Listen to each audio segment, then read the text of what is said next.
जय हिंद प्यारे साथियों, कैसे हो आप सब? बिल्कुल मस्त होंगे। Unique study with Ajay YouTube channel पर आप सभी का बहुत बहुत स्वागत है।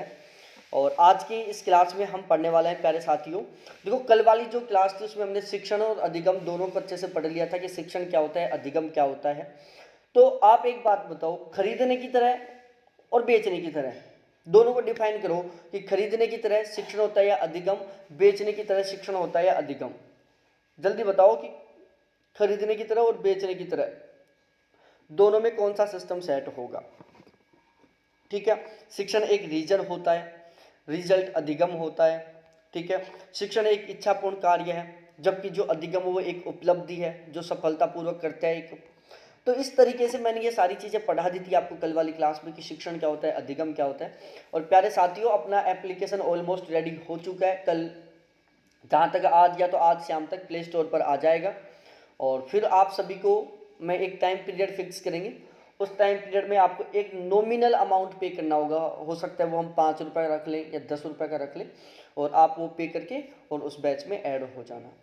ठीक है, अब यहाँ पर हम शुरुआत करते हैं प्यारे साथियों, शिक्षण, अनुदेशन तथा अधिगम। कल आपने शिक्षण और अधिगम दोनों को पढ़ लिया था। शिक्षण अधिगम क्या होता है आपको मैंने दोनों अलग अलग भी पढ़ा दिया था कि शिक्षण अलग से क्या होता है, अधिगम अलग से क्या होता है। दोनों को मैंने बिल्कुल आपस में डिटेल से समझा दिया था। शिक्षण को मैंने डिटेल से समझा दिया था, अधिगम को मैंने डिटेल से समझा दिया था। बहुत अच्छे से मैंने दोनों को डिफाइन कर दिया था। अब यहाँ पर हम बात करते हैं शिक्षण, अधिगम और अनुदेशन।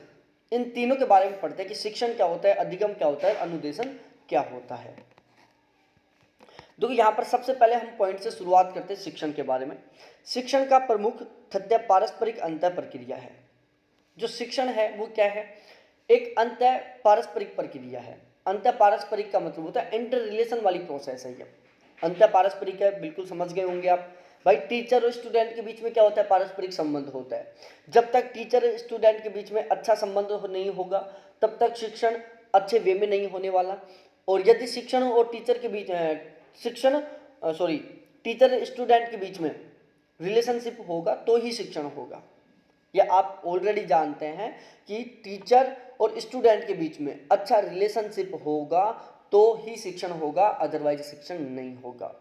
तो शिक्षण क्या है, एक पारस्परिक प्रक्रिया है।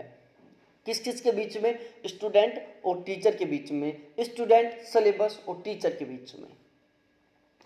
अनुदेशन में छात्र और शिक्षक के मध्य पारस्परिक अंतर प्रक्रिया नहीं होती। ध्यान रखना, जो अनुदेशन होता है, अनुदेशन में शिक्षक और छात्र के बीच में किसी तरीके का कोई रिलेशनशिप नहीं होता है। शिक्षण और अनुदेशन के माध्यम से सीखने के अनुभव प्रदान किए जाते हैं और उनके व्यवहारों में वांछित परिवर्तन लाया जाता है। ठीक है, अब अधिगम में क्या काम किया जाता है, सीखने का काम किया जाता है। अब ध्यान रखना, यहाँ पर फिर से आपको एक पॉइंट बनेगा कि क्या सीखने के लिए पारस्परिक संबंध होना जरूरी है? बिल्कुल जरूरी थोड़ी ना कि आप कोई चीज़ सीख रहे हो तो वो टीचर के माध्यम से सीख रहे हो, जरूरी थोड़ी ना होता है। हम बहुत सारी ऐसी क्रियाएं होती हैं जिनको डायरेक्टली देखकर हम कुछ नया सीख लेते हैं। ठीक है ना, बहुत सारी चीज़ें होती हैं ऐसे, जैसे आप रोड पर चल रहे थे, अचानक कोई एक्सीडेंट हुआ, वहाँ पर कोई टीचर नहीं था लेकिन आपको सबक मिल गया। आपने सीख लिया कि यदि मैं तेज बाइक चलाऊंगा तो मेरा एक्सीडेंट हो सकता है, मैं गिर सकता हूँ, मेरे लग सकती है। तो आपने कहाँ से सीखा, आपने एक डायरेक्टली सिचुएशन देखी और उस डायरेक्ट सिचुएशन से आपने सीख लिया।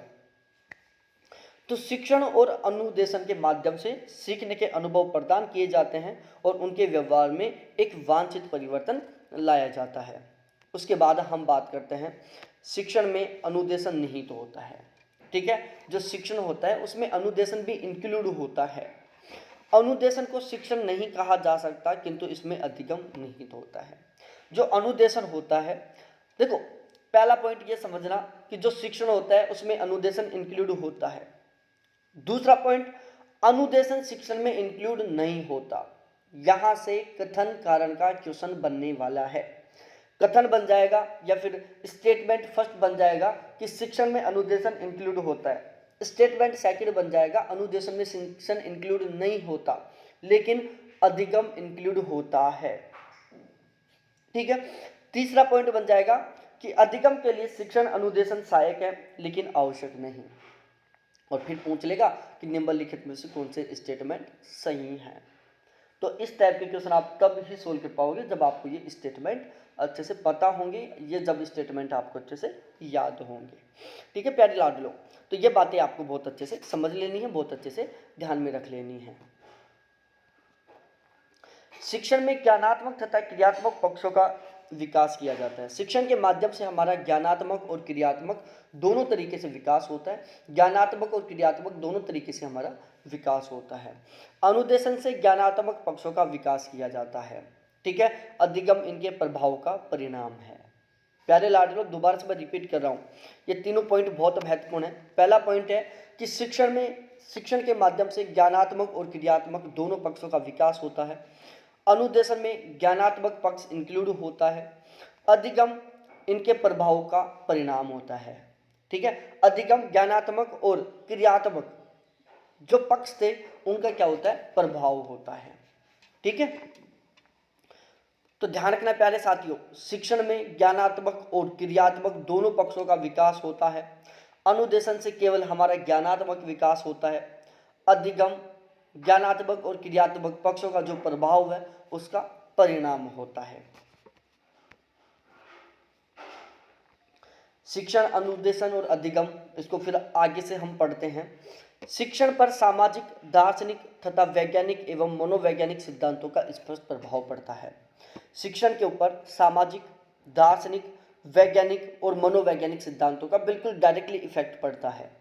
जो शिक्षण होता है उसके ऊपर सामाजिक, दार्शनिक, वैज्ञानिक और मनोवैज्ञानिक सिद्धांतों का बिल्कुल डायरेक्टली इफेक्ट पड़ता है। अनुदेशन इस पर भौतिक विज्ञान के आधार, पदार्थ तथा प्रक्रिया पर आधारित होते हैं। ठीक है, और जो अनुदेशन होता है वो भौतिक विज्ञान के आधार, पदार्थ तथा प्रक्रिया के ऊपर आधारित होता है। अधिगम मनोवैज्ञानिक सिद्धांतों पर आधारित होता है, और जो अधिगम होता है ना वो मनोवैज्ञानिक सिद्धांतों पर आधारित होता है। जब मैंने आपको अधिगम समझाया था तो वहां पर मैंने पहला पॉइंट ये बताया था कि अधिगम एक मनोवैज्ञानिक प्रक्रिया है। ठीक है, जो अधिगम है वो एक साइकोलॉजिकल फैक्ट है। सही साइकोलॉजी होगी, आपका मनोविज्ञान सही होगा, आपकी मन की स्थिति ठीक होगी, तो आप एक डिफिकल्ट टॉपिक को भी बहुत इजी वे में समझ सकते हो। और यदि आपके मन की स्थिति बहुत ठीक नहीं है, आपके मन की स्थिति बहुत खराब है, तो आप एक बिल्कुल इजी टॉपिक को भी बहुत अच्छे से समझ नहीं पाओगे। जैसे हमारे साथ बहुत सारी बार ऐसा होता है कि जब हमारा मूड ऑफ होता है तो हम एक इजी टॉपिक को भी नहीं समझ पाते, लेकिन जब हमारा मूड बहुत ठीक होता है तो हम एक बिल्कुल इजी टॉपिक को भी, बहुत ही डिफिकल्ट टॉपिक को भी बहुत आसानी से समझ लेते हैं। देखो बहुत सारी बार हमारे साथ क्या होता है कि कभी हमारा मूड ठीक होता है, ठीक है, मूड ठीक है, बिल्कुल फ्रेश मूड है, हमारा पढ़ने का बहुत मन कर रहा है, हम बहुत डिफिकल्ट टॉपिक को भी बिल्कुल इजी वे में समझ जाते हैं। कई बार क्या होता है हमारा मूड ऑफ है, बिल्कुल पढ़ने का मन नहीं कर रहा, इरिटेशन हो रहा है, तो हम जो बिल्कुल इजी टॉपिक है ना उसको भी हम बहुत ही आसानी से नहीं समझ पाते। होता है, आपके साथ भी होता होगा। तो सीखना किस पर डिपेंड करता है, जरूरी नहीं है कि आप पढ़ रहे हो तो आप सीखो ही। आपको यदि अच्छे से सीखना है, यदि आपको अच्छे से समझना है तो आपका पढ़ना तो है ही, लेकिन आपका जो साइकोलॉजिकल जो फैक्टर, आपका जो मनोविज्ञान है, आपका जो मन है, उसका ठीक होना भी बहुत ज़्यादा जरूरी है। शिक्षण शिक्षक द्वारा प्रदान किया जाता है। बिल्कुल, शिक्षण में टीचर का होना कंपलसरी होता है। शिक्षण में 3 फैक्टर का होना कंपलसरी होता है, एक टीचर होता है, एक स्टूडेंट होता है और एक करिकुलम होता है या सिलेबस होता है। अनुदेशन के लिए शिक्षक का होना अनिवार्य नहीं होता, अनुदेशन मशीनों को द्वारा भी दिया जा सकता है। और जो अनुदेशन होता है ना, अनुदेशन के लिए कंपलसरी नहीं है कि टीचर को हो ही, अनुदेशन मशीनों के माध्यम से भी दिया जा सकता है। अधिगम के लिए अधिगमकर्ता एवं शिक्षक दोनों का होना आवश्यक होता है। अब ध्यान रखना, देखो अधिगम के लिए शिक्षक का और टीचर का दोनों का होना आवश्यक है। कम परिपक्व शिक्षार्थी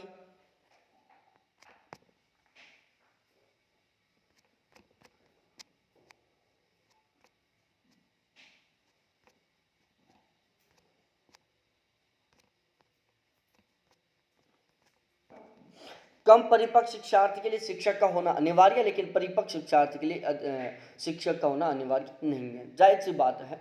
तो जो अधिगम होता है ना, अधिगम के लिए टीचर का होना कंपलसरी भी है और टीचर का होना जरूरी भी नहीं है। यदि स्टूडेंट कमजोर है, ठीक है, स्टूडेंट ने बिल्कुल जीरो लेवल से स्टार्ट किया, तो वहाँ पर टीचर का होना जरूरी है। और यदि टीचर थोड़ी सी जो स्टूडेंट है वो पढ़ा लिखा है, उसको अच्छे से पता है सारी चीज़ों के बारे में, तो उस स्थिति में टीचर का होना जरूरी नहीं है। तो अधिगम के लिए शिक्षक का होना जरूरी भी है और जरूरी नहीं भी है। अनुदेशन के लिए शिक्षक का होना जरूरी नहीं है, वहाँ पर मशीनों के द्वारा भी सिखाया जा सकता है, मशीनों के द्वारा भी अनुदेशन दिया जा सकता है। और जो शिक्षण है वो तो प्रधान शिक्षक के द्वारा दिया जाता है, ठीक है। तो शिक्षण में भी शिक्षक का होना बिल्कुल कंपलसरी है, शिक्षण बिना शिक्षक के हो ही नहीं सकता। अब हम आगे बात करते हैं गेने के अनुसार अधिगम स्वरूपों का प्रतिमान, ठीक है, मॉडल्स ऑफ गेने कंडीशन ऑफ लर्निंग, ठीक है। गेने के अनुसार अधिगम स्वरूपों का प्रतिमान हम पढ़ने वाले हैं। रॉबर्ट एम गेने द्वारा अधिगम के टोटल 8 प्रकार बताए गए थे। मैं दोबारा से रिपीट कर रहा हूँ प्यारे लाडलो कि रॉबर्ट एम गेने ने अधिगम के टोटल 8 प्रकार बताए थे। रॉबर्ट एम गेने ने अधिगम के टोटल 8 प्रकार बताए, जिसमें सबसे पहला होता है सिग्नल लर्निंग, संकेत अधिगम। इसमें संकेत मात्र से अधिगम किया जाता है, संकेतों के माध्यम से अधिगम दिया जाता है। अब देखो संकेत अधिगम में आप संकेत शब्द के माध्यम से समझ गए होंगे कि यहाँ पर संकेतों के माध्यम से सिखाया जाता है।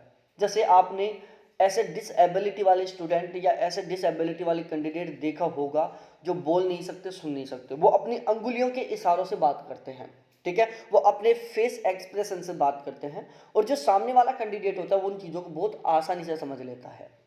इसके अलावा संकेत अधिगम का एक सबसे प्यारा एग्जाम्पल है रोड लाइट। रेड होते ही हम रुक जाते हैं, ग्रीन होते ही हम चल जाते हैं, और जैसे ऑरेंज होती है ना, तो या तो हमें ऐसा लगने लग जाता है कि ऑरेंज हो गई, अब हमें रुक जाना चाहिए, अब रेड होने वाली है, ठीक है। तो इन तीनों बत्ती क्या है, बोल नहीं रही, लेकिन हमें संकेत कर रही है और उस संकेत को हम फॉलो कर रहे हैं। एक दूसरा एग्जाम्पल, जैसे आप बाइक चला रहे हो, ये बिल्कुल सीधा रास्ता है, आपको एक इस तरीके से बोर्ड दिखाई दिया, उस बोर्ड पर इस तरीके से सिम्टम बना हुआ था, तो आपने डायरेक्टली समझ लिया कि भाई ये रास्ता है ना, बीच में यहाँ से भी घूम रहा है, यदि आप जाना चाहो तो इस साइड भी जा सकते हो इस रास्ते पर, ठीक है। आगे चले रास्ते पर इस तरीके से एक निशान बना हुआ था बोर्ड पर, आपने समझ लिया कि ये रास्ते में एक कट है जो इस तरीके से यू टर्न भी हो रहा है, यदि यू टर्न लेना है तो यू टर्न भी ले सकते हैं। तो सिम्टम क्या है, हम संकेतों के माध्यम से सीखते हैं, उसको हम संकेत अधिगम कहते हैं। और आप लाइफ में बहुत सारी ऐसी जगह जहाँ पर आप संकेतों के माध्यम से ही सीखते हैं, ठीक है ना। तो इसमें तो बहुत ज़्यादा समझाने वाली बात है नहीं, संकेत अधिगम बिल्कुल इजी वे में आपको समझ में आ गया होगा। उद्दीपन अनुक्रिया सिद्धांत, सिमुलेस रेस्पॉन्स लर्निंग, इसमें अधिगम उद्दीपन अनुक्रिया सिद्धांत पर आधारित होता है, ठीक है, रेस्पॉन्स देकर सीखना, ठीक है। उद्दीपन अधिगम उद्दीपन अनुक्रिया अधिगम का मतलब होता है रेस्पॉन्स देकर सीख रहे हो आप, आपने आपसे किसी ने पूछा, आपने उसका रेस्पॉन्स दिया, उससे आपने जो सीखा। श्रृंखला अधिगम, इसमें विषय वस्तु की क्रम में प्रस्तुत करके अधिगम करवाया जाता है। और जो श्रृंखला अधिगम होता है जिसको हम चैन लर्निंग बोलते हैं, इसमें जो सब्जेक्ट होता है, जो विषय वस्तु होती है, उसको एक क्रम में प्रस्तुत किया जाता है, उसको एक सीरियल वाइज प्रस्तुत किया जाता है और फिर उसको सीखा जाता है, ठीक है। जैसे नेट का अब मैं जो पढ़ा रहा हूँ, मैं क्या कर रहा हूँ, इसको सिस्टमेटिक वे में पढ़ा रहा हूँ, सीरियल वाइज पढ़ा रहा हूँ मैं आपको। तो इसमें विषय वस्तु को क्रम में प्रस्तुत करके अधिगम करवाया जाता है। शाब्दिक सहसंबंध अधिगम, यह अधिगम शाब्दिक व्यवहार में परिवर्तन से होता है। शाब्दिक सहसंबंध अधिगम का मतलब होता है शब्दों के व्यवहार में परिवर्तन से जो आप सीख रहे हो, शब्दों के माध्यम से जो आप सीख रहे हो, उसको शाब्दिक सहसंबंध अधिगम कहते हैं। जो भी चीज़ें आप शब्दों के माध्यम से सीख रहे हो, वर्ड्स के माध्यम से जो भी आप चीज़ें समझ रहे हो, ठीक है, शब्दों के संबंध से जो चीज़ें आप सीख रहे हो, उसको हम क्या कहेंगे, शाब्दिक सहसंबंध अधिगम कहेंगे।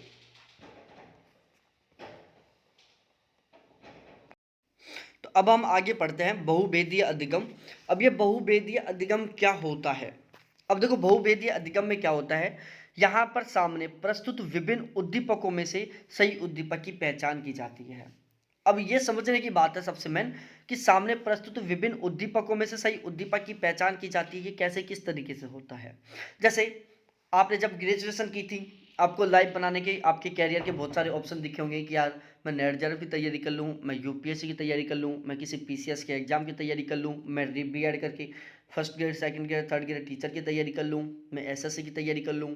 ठीक है, बहुत सारे ऑप्शन दिखाई देंगे, लेकिन आपने उन सभी में से किसी एक को चुना और वो आपने चुन लिया नेट जेआरएफ। ठीक है, ऐसे लाइफ में बहुत सारे ऐसे मोमेंट आते हैं जहां पर हमारे सामने बहुत सारी कंडीशन होती है और उन बहुत सारी कंडीशनों में से हम किसी एक कंडीशन को सेलेक्ट करते हैं। वो क्या है मेरे प्यारे साथियों? हमारा बहुभेदीय अधिगम है। ठीक है, मतलब बहुत सारे मल्टीपल ऑप्शनों में से किसी एक ऑप्शन को सेलेक्ट करना। प्रत्यय अधिगम, इस अधिगम में प्राणी पूर्व अनुभव, प्रशिक्षण, संज्ञानात्मक प्रक्रिया के आधार पर प्रत्ययों का निर्माण करता है। अब प्रत्यय अधिगम क्या होता है प्यारे साथियों? कॉन्सेप्ट लर्निंग क्या होता है? ठीक है, बिल्कुल कॉन्सेप्ट क्लियर करके समझना। अब इसमें सीन क्या होता है प्यारे साथियों? यदि अधिगम करता अपना पूर्व का ज्ञान, उसको जो भी पहले का ज्ञान था, ठीक है, टर्निंग, प्रशिक्षण का मतलब होता है टर्निंग, उसने प्रैक्टिकल के बेस पर जो भी सीखा, और तीसरा होता है संज्ञानात्मक, उसको जो भी पढ़ा हुआ जहां से भी उसने ज्ञान प्राप्त किया था। ठीक है, इन तीनों के माध्यम से जो वो नया ज्ञान बनाता है ना, उसको हम बोलते हैं प्रत्यय अधिगम। जो कुछ नया सीखता है उसको बोलते हैं प्रत्यय अधिगम। तो प्रत्यय अधिगम में प्राणी होता है, जो स्टूडेंट होता है, जो कैंडिडेट होता है, वो अपने पहले के एक्सपीरियंस, अपना प्रशिक्षण और अपना संज्ञानात्मक प्रक्रियाओं के आधार पर प्रत्ययों का निर्माण करता है। सिद्धांत अधिगम, प्रिंसिपल लर्निंग, इसमें विभिन्न सिद्धांतों को समझने की प्रक्रिया शामिल होती है। ठीक है, सिद्धांत अधिगम में क्या होता है? सिद्धांत अधिगम में इसमें विभिन्न सिद्धांतों को समझने की प्रक्रिया शामिल होती है। इसमें विभिन्न प्रकार के सिद्धांतों को समझा जाता है, विभिन्न प्रकार के सिद्धांतों को समझने की कोशिश की जाती है। समस्या समाधान अधिगम, समस्या समाधान अधिगम में क्या होता है? समस्या का समाधान करते हुए सीखना, समस्या का समाधान करते हुए समझना। लाइफ में कोई भी समस्या आई, कोई भी समस्या हुई, ठीक है, आप उस समस्या का समाधान कर रहे थे, समाधान करते हुए जो भी आपने सीखा है, समस्या का समाधान करते समय जो भी आपने समझा है, ठीक है, उसको अब क्या कहेंगे? समस्या समाधान अधिगम कहेंगे। तो समस्या समाधान अधिगम क्या होता है प्यारे लाडलो? समस्या समाधान अधिगम में हम कोई भी समस्या जो हमारी फेस हुई है, जो भी समस्या हमारे सामने आई है, और उस समस्या का समाधान करते समय हमने जो भी सीखा है, उस समस्या का समाधान करने से जो भी हमें ज्ञान प्राप्त हुआ है, उसको हम समस्या समाधान अधिगम कहते हैं। अब हम पढ़ते हैं अधिगमकर्ता, शिक्षार्थी, लर्नर या स्टूडेंट के बारे में। ठीक है, तीनों के तीनों एक ही नाम है। अधिगमकर्ता कह दो, शिक्षार्थी कह दो, लर्नर कह दो, स्टूडेंट कह दो, छात्र कह दो, पाठक कह दो, अध्येता कह दो, नाम एक ही है। ठीक है, अब सबसे मेन बात आती है कि अधिगमकर्ता, देखो शिक्षक और अधिगमकर्ता, अध्येता, पाठक। अब शिक्षक कौन होता है? शिक्षक होता है सिखाने वाला, जो सिखाने का काम कर रहा है। अधिगमकर्ता कौन होता है? सीखने वाला, जो सीखने का काम कर रहा है, जो समझने का काम कर रहा है। तो अधिगमकर्ता, शिक्षार्थी, अध्येता और पाठक कौन होता है? जो सीखने का काम करता है, जो सीखने वाला होता है। और शिक्षक कौन होते हैं? जो सिखाने का काम करता है। अब यहां पर हम बात करेंगे अधिगमकर्ता के बारे में कि अधिगमकर्ता होता क्या है, अधिगमकर्ता की क्या क्या विशेषताएं होती हैं।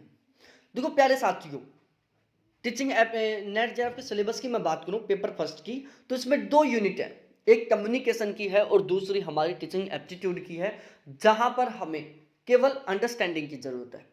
यदि टीचिंग एप्टीट्यूड और कम्युनिकेशन के टॉपिकों में हम अच्छी अंडरस्टैंडिंग वाले कैंडिडेट हैं, हमारी सोचने समझने की कैपेसिटी बहुत अच्छी है, तो हम यहाँ से बिना पढ़े हुए भी क्वेश्चन ठीक कर सकते हैं। और यदि आपकी अंडरस्टैंडिंग ठीक नहीं है, आपकी सोचने समझने की कैपेसिटी सही नहीं है, तो आप कितना भी पढ़ लो, जरूरी नहीं है कि यहां से आप क्वेश्चन ठीक करोगे। अब देखो सिंपल सी बात है भाई, मैंने क्या बोल रखा है आपको? जब मैंने टीचिंग एप्टीट्यूड स्टार्ट किया था, सबसे पहले मैंने आपको यही बताया था कि भाई टीचिंग एप्टीट्यूड को आपको बहुत अच्छे से सीखना है, बहुत अच्छे से समझना है। तो इसका सबसे एक अच्छा फॉर्मूला है कि आप इसको अपने बेस पर सीखो, क्योंकि ये 100% आपकी लाइफ के साथ जुड़ा हुआ है। अब जैसे अधिगमकर्ता की विशेषताएं आपकी पर्सनल लाइफ के साथ जुड़ा हुआ है, क्योंकि आप फिलहाल में क्या एक अधिगमकर्ता हो। है ना। एक शिक्षक भी अधिगमकर्ता होता है। ध्यान रखना, जो एक बहुत अच्छा शिक्षक होता है ना, वो क्या होता है, एक बहुत अच्छा अधिगमकर्ता होता है, एक बहुत अच्छा स्टूडेंट होता है। आप अच्छा शिक्षक किसको कहोगे, जो ऑलवेज अपडेट होकर काम कर रहा है, जो ऑलवेज अपडेट रहता है। ठीक है, फिलहाल में क्या आ रहा है क्वेश्चन, फिलहाल में क्वेश्चन कहाँ से बन रहा है, फिलहाल का पेपर पैटर्न क्या है, फिलहाल का पेपर लेवल क्या है, इन सभी चीज़ों से वो अपडेट हो रहा है, तो आप उसको अच्छा शिक्षक कहोगे। तो वो अच्छा शिक्षक कब बनेगा, जो वो फिलहाल के पेपर पैटर्न, फिलहाल के पेपर लेवल से अपडेट रहेगा। और उसको अपडेट रहने के लिए क्या करना होगा, सीखना पड़ेगा, समझना पड़ेगा। अब यहां पर हम बात करते हैं अधिगमकर्ता की विशेषताओं के बारे में, कि एक अधिगमकर्ता में कौन कौन सी विशेषताएं होनी चाहिए।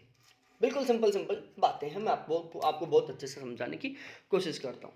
सबसे पहला होता है, अधिगमकर्ता शारीरिक और मानसिक रूप से स्वस्थ होना चाहिए।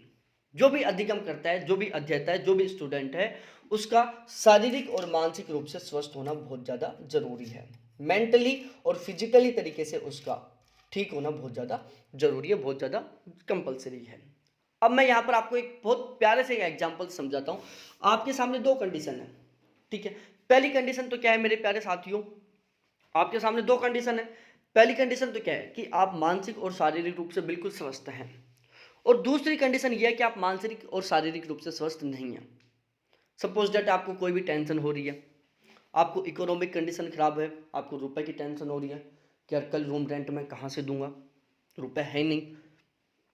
आपका किसी से झगड़ा हो गया, उसको लेकर आप डिस्टर्ब चल रहे हो, ठीक है। किसी दूसरे परिवार वालों ने आपके परिवार को पीट दिया, उसको लेकर आप दुखी हो रहे हो, किसी भी टॉपिक को लेकर आप डिस्टर्ब चल रहे हो। दो कंडीशन है, पहली कंडीशन आप बिल्कुल स्वस्थ हो, दूसरा आप मानसिक और शारीरिक रूप से स्वस्थ नहीं हो। तो जब आप मानसिक शारीरिक रूप से स्वस्थ होंगे तो आप 100% बहुत अच्छे से सीख पाएंगे, बहुत अच्छे से समझ पाएंगे।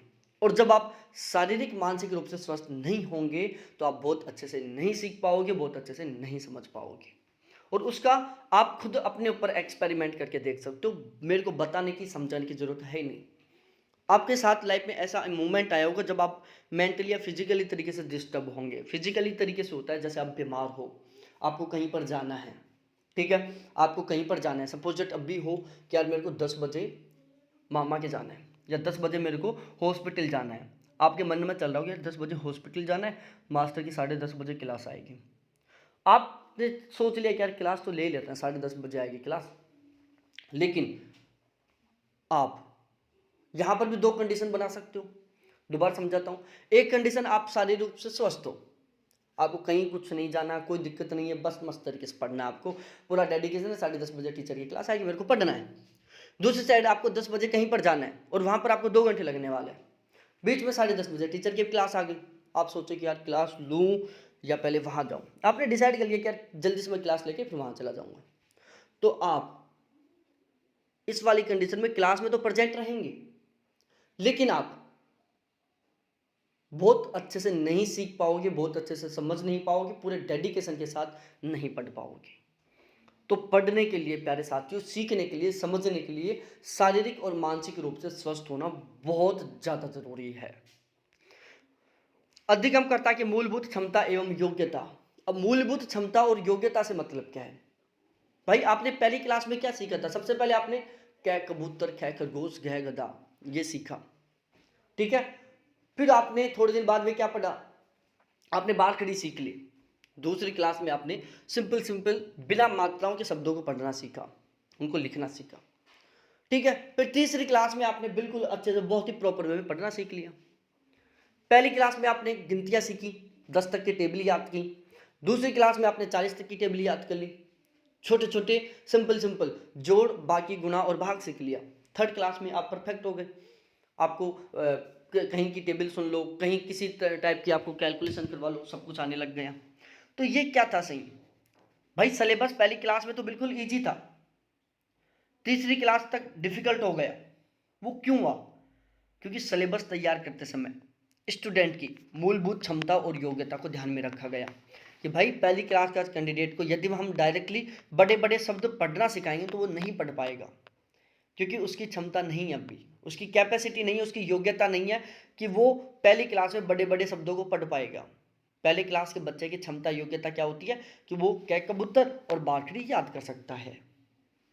दूसरी क्लास में जब स्टूडेंट आया तो उसकी क्षमता, उसकी कैपेसिटी हो गई कि वो सिंपल सिंपल शब्दों को भी पढ़ सकता है। तीसरी क्लास में जब स्टूडेंट आया तो उसकी क्षमता, कैपेसिटी क्या हो गई कि वो बहुत डिफिकल्ट डिफिकल्ट शब्दों को भी अच्छे से पढ़ सकता है, अच्छे से समझ सकता है। ठीक है, तो जो भी अधिगमकर्ता होता है उसको उसकी क्षमता और योग्यता के अनुसार ही सिखाया जाना चाहिए।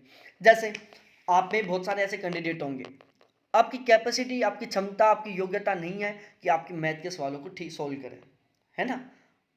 आप में से होंगे ऐसे जिनकी क्षमता नहीं है मैथ के सवालों को सोल्व करने की, इसलिए वो पूछे सर क्या हम मैथ के टॉपिक को छोड़ दें।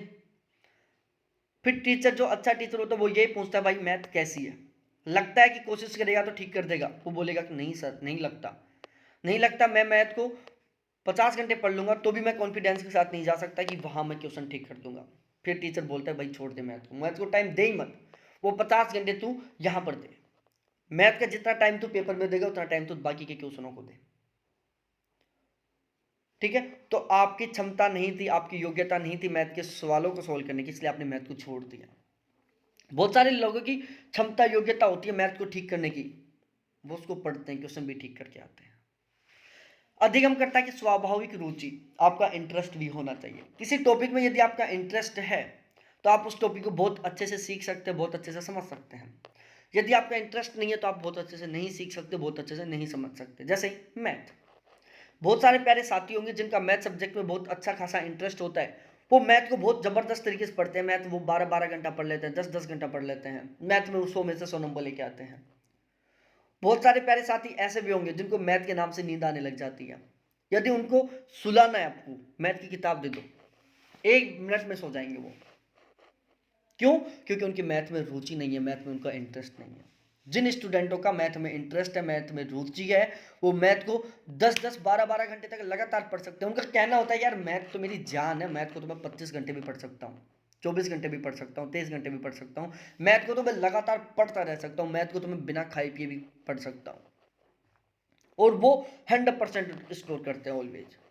बहुत सारे कैंडिडेट होते हैं जिनका मैथ में बेचारा इतना खराब सिस्टम होता है, इतना कम इंटरेस्ट होता है कि मैथ के नाम से नींद आने लग जाती है।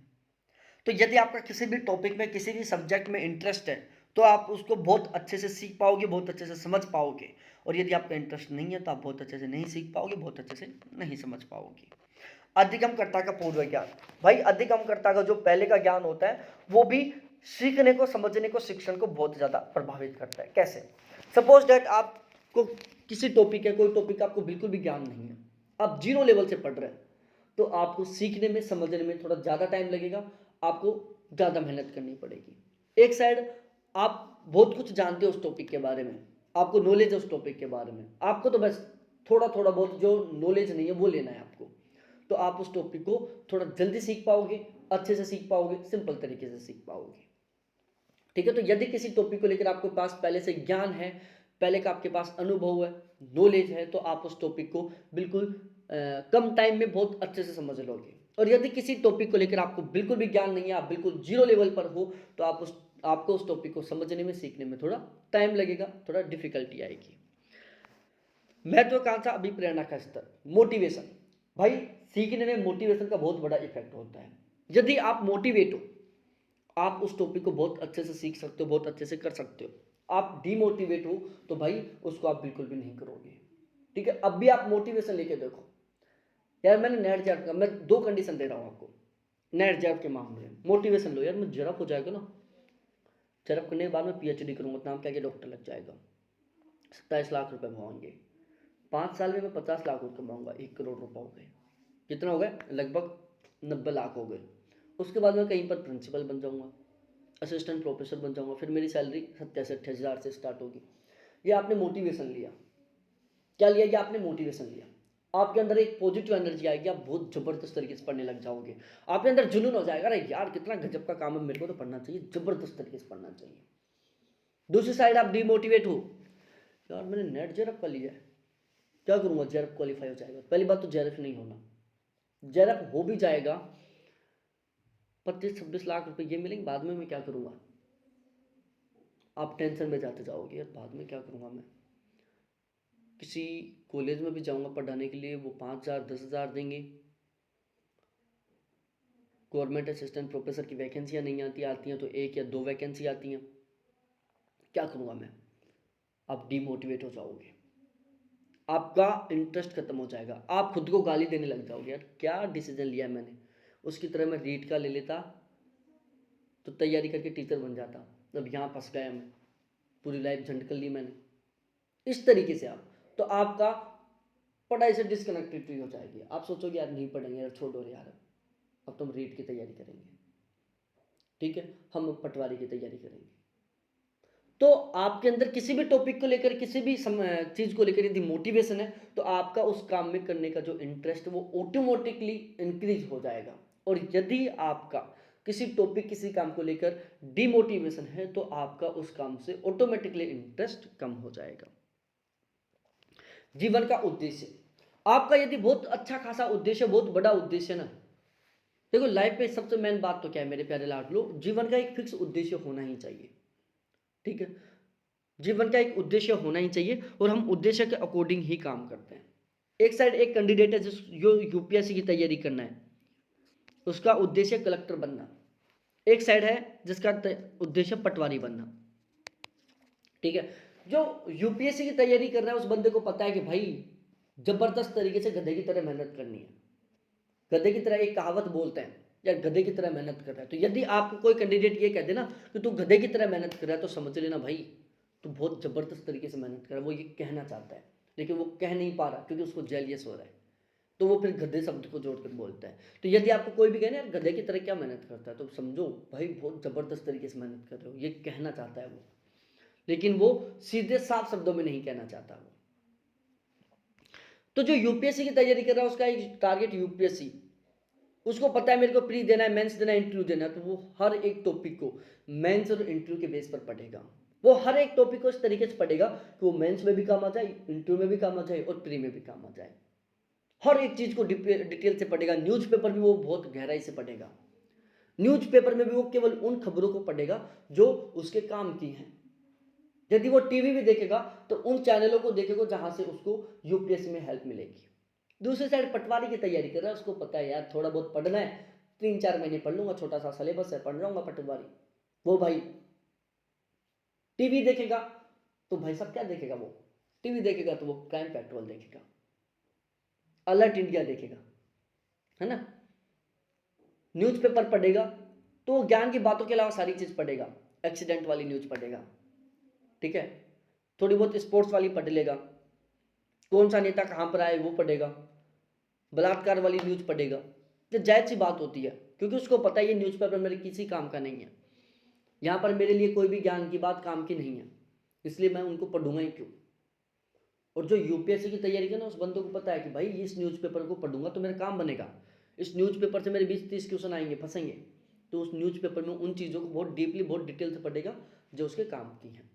अब एक एग्जाम्पल दूसरा दे रहा हूं मैं, जिस कैंडिडेट का बिल्कुल फिक्स उद्देश्य है, आप यूपीएससी की तैयारी करने वाले ऐसे कैंडिडेट को देखो जिसका टारगेट है यूपीएससी क्वालिफाई करना, भाई उसके यूट्यूब चैनल को देखो आप, वो केवल यूट्यूब चैनल को जैसे खोलोगे तो आप उसमें यूपीएससी यूपीएससी यूपीएससी यूपीएससी के वीडियो मिलेंगे आपको, या तो यूपीएससी के मोटिवेशनल वीडियो मिलेंगे या यूपीएससी के टॉपिक के वीडियो मिलेंगे। दूसरी साइड आप एक पटवारी की तैयारी करने वाले, पुलिस की तैयारी करने वाले कैंडिडेट का मोबाइल फोन खोल के देखो, जिसका भी फिक्स उद्देश्य नहीं है कि मेरे को पटवारी बनना ही है, मेरे को पुलिस वाला बनना ही है, उसके फोन में भाई साहब क्राइम पेट्रोल, अलर्ट इंडिया ऐसे चैनल खुलेंगे, ठीक है, वो व्लॉग चैनल देखता रहता है, लोग व्लॉग बना रहे हैं उनको देख रहे हैं वो। तो लाइफ में उद्देश्य होना चाहिए, यदि आपका फिक्स उद्देश्य है तो आप ऑटोमेटिकली अपने उद्देश्य के अकॉर्डिंग पढ़ने लग जाओगे, ऑटोमेटिकली आप उद्देश्य के अकॉर्डिंग डेडिकेट हो जाओगे। बस उद्देश्य फिक्स बना कर रखो प्यारे साथियों। अधिगमकर्ता का दृष्टिकोण, वही दृष्टिकोण का मतलब है वही रुचि, कि आपकी किसी टॉपिक को लेकर किस तरीके की सोच है, किस तरीके की समझ है, किस तरीके का आपका नजरिया है किसी भी टॉपिक को लेकर। अब मैं इसका एक प्यारा सा एग्जांपल देता हूं, जैसे अधिगम करता है, अब यहां पर आप दो कंडीशन बनाओ कि यार अधिगम करता से क्वेश्चन बन सकता है, तो भाई आप इस टॉपिक को बहुत डिटेल से पढ़ोगे, बहुत डीपली तरीके से पढ़ोगे, आपको पता है, आपने फिक्स कर लिया कि यार अधिगमकर्ता से क्वेश्चन बनेगा, तो आप 100% मेरे एक हर शब्द को गौर से समझोगे। मेरी क्लास कंप्लीट होते ही आप अधिगमकर्ता का गूगल से कंटेंट पढ़ोगे, अधिगमकर्ता का यूट्यूब से कंटेंट पढ़ोगे, क्योंकि आपको फिक्स हो गया कि यहाँ से क्वेश्चन आएगा, अपना नजरिया बना लिया कि यहाँ से क्वेश्चन आएगा। आपने नजरिया बना लिया कि अधिगमकर्ता से कोई क्वेश्चन नहीं आएगा, आप तुरंत छोड़ दो कि यार यहाँ से क्वेश्चन तो आना नहीं है, मैं क्यों पढ़ूँ, मेरी क्लास को भी पूरी नहीं देखोगे, आप छोड़ दोगे। तो वो आपका नजरिया था। शिक्षण में रुचि, इंटरेस्ट है तो आप बहुत अच्छे से सीखोगे, बहुत अच्छे से समझोगे। इंटरेस्ट नहीं है तो आप बहुत अच्छे से नहीं सीखोगे, बहुत अच्छे से नहीं समझोगे। बाधाओं से लड़ने की शक्ति, आपके अंदर कैपेसिटी होनी चाहिए बाधाओं से लड़ने की। अब भाई आप पढ़ाई कर रहे हो तो उसमें बाधा ऐसे तो नहीं है कि भाई गहरे गहरे खड्डे आ गए, ऐसे तो आएंगे नहीं। ऐसे भी नहीं है कि अचानक छटाई आ गई। आप टीचिंग का काम कर रहे हो, पढ़ने का काम कर रहे हो, तो आपके सामने बाधाएं क्या आ सकती है कि आप फेल हो सकते हैं। भाई एक स्टूडेंट की सबसे बड़ी बाधा होती है फेल होना। आप एक बार फेल हुई, आपने दोबारा फॉर्म भर दिया, दोबारा तैयारी में लग गए जबरदस्त तरीके से, और भी मोटिवेशन के साथ कि पिछली बार की मैंने ये गलतियां की थी, अब की बार में पिछली बार से ज्यादा पढ़ूंगा। फिर फेल हो गई, फिर आपने मोटिवेशन लिया कि पिछली 2 बार मैंने क्या क्या गलतियां की थी, पिछली 2 बार में मैंने किन किन चीजों को नहीं पढ़ा, पिछली बार मैंने कौन कौन सी गलतियां की थी, उन गलतियों को मैं रिपीट नहीं करूंगा, सही वे में तैयारी करूंगा। और आप फिर तीसरी बार में जेआरएफ क्वालिफाई कर गए। आपने बाधाओं से लड़ा। दूसरी साइड आप सोचा यार कौन लड़ेगा बाधाओं से, एक बार फेल हो गई, रोने लग गए, बड़ा मैं फेल हो गया, मैं क्या करूंगा। और आपने छोड़ दिया, यार मैंने इतनी मेहनत की थी फिर भी मैं फेल हो गया, मैं तैयारी नहीं करूंगा। तो आपके अंदर कैपेसिटी होनी चाहिए बाधाओं की लड़ने की। भाई यूपीएससी की तैयारी वो कैंडिडेट करे जिसके अंदर कैपेसिटी है बाधाओं से लड़ने की, उसके अंदर कैपेसिटी है फेल होने को स्वीकार करने की। अधिगमकर्ता की तत्परता, तत्परता का मतलब क्या होता है? तत्परता का मतलब होता है आलस का ना होना, किसी भी काम को लेकर डेडिकेशन होना। जो कैंडिडेट तत्पर नहीं होते ना, जो कैंडिडेट तत्पर नहीं होते वो कभी टाइम टेबल नहीं बनाते, वो कभी फिक्स टाइम से नहीं उठते, वो कभी भी 1 घंटे की वैल्यू नहीं समझते। वो ऐसे सोचते यार 1 घंटा ही तो है। और जो कैंडिडेट तत्पर होते हैं ना, वो भाई रेगुलर टाइम टेबल बनाते हैं, उनकी हर 1 मिनट फिक्स होती है कि अगले 1 मिनट में मेरे को कहां पर क्या काम करना है। वो फिक्स 5 बजे उठना है तो 5 बजे ही उठ जाते हैं, 12 बजे तक पढ़ना है तो 12 बजे तक ही पढ़ते हैं। वो हर 1 मिनट को 1 घंटे की तरह मान कर पढ़ते हैं। और जो तत्पर नहीं होते हैं वो ऐसे सोचते हैं यार 1 घंटा ही तो है, 1 घंटा में बाहर घूम लूंगा तो कौन सा फर्क पड़ जाएगा, फिर भी 23 घंटे बचेंगे। 5 घंटे में घूम लूंगा तो क्या फर्क पड़ जाएगा, आज नहीं पढ़ूंगा तो क्या फर्क पड़ जाएगा, अभी तो 90 दिन बचे हुए हैं। और जो तत्पर कैंडिडेट होते हैं वो सोचते हैं यार 90 दिन ही तो बचे हुए हैं, मैं 1 मिनट भी वेस्ट नहीं करूंगा, 1 घंटा खराब होगा भाई मैं नहीं जाऊंगा। वो हर एक, तो जो कैंडिडेट तत्पर होते हैं वो हर 1 मिनट का वैल्यू करते हैं, हर 1 मिनट को समझते हैं, हर 1 मिनट को काम लेते हैं। और जो तत्पर नहीं होते वो भाई साहब ना तो पढ़ते, केवल आलस में रहते हैं। ठीक है, तो अधिगमकर्ता का तत्पर होना जरूरी है। अधिगमकर्ता हमेशा एक अर्थपूर्ण लक्ष्य द्वारा निर्देशित होता है, क्योंकि उसका उद्देश्य ज्ञान प्राप्ति के साथ साथ याद करना और अनुभव को एकत्रित करना होता है। जो अधिगमकर्ता होता है वो एक अर्थपूर्ण लक्ष्य के साथ जुड़ा होता है, उसका एक अर्थपूर्ण लक्ष्य होता है, वो एक पूरे डेडिकेशन के साथ एक उद्देश्य को प्राप्त करने के लिए सारा काम करता है। ठीक है, वो एक निश्चित उद्देश्य को प्राप्त करने के लिए पढ़ाई करता है, वो एक निश्चित उद्देश्य को प्राप्त करने के लिए सारा काम करता है। ठीक है, तो अधिगमकर्ता हो, आप एक सीखने वाले हो, आप एक स्टूडेंट हो, तो आपका एक निश्चित उद्देश्य होना चाहिए, आपका एक निश्चित टारगेट होना चाहिए। प्यारे साथियों,